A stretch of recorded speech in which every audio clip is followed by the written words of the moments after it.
going to be a little explanation of just a regular old squat. So I just have a 12 pound bar, which is a good starting point. You can, if you're familiar with these, you can start with whichever weight you're comfortable with. Now what we want to do is get a little bit wider than shoulder width. You can kind of get where you're comfortable. We don't want you really very close, and we don't want you to be really wide. So this is kind of a good distance. We want to make sure our feet are pointing forward. You can open up your feet a little bit, but we don't want you to be way out here. So we want to keep the feet pointing straight forward as much as possible.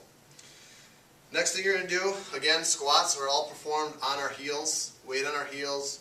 We want to be able to move our toes the entire time, which means we're using our glutes as opposed to just our quads. So you're just going to go down, again, keeping your weight on your heels, toes right over your toes. We don't want our knees to be, knees right over our toes. We don't want our knees to be going forward, passing over our toes.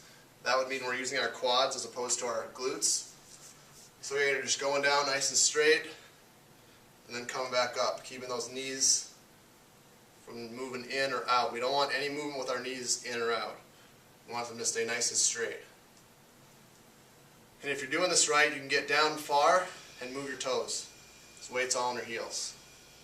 From the side, we basically want the angle of our tibias or our lower leg to match the angle of our back.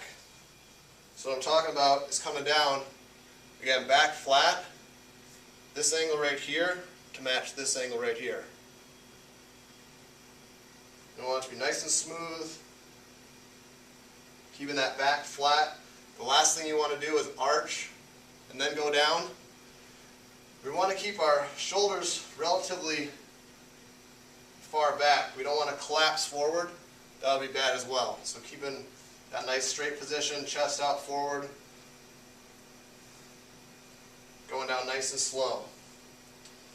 The other thing to watch for is sometimes people have a foot that they favor more, so they'll come down and they'll kind of lean. So we want to watch for our hips moving one way or the other. Everything needs to stay nice and straight. And that is the squat.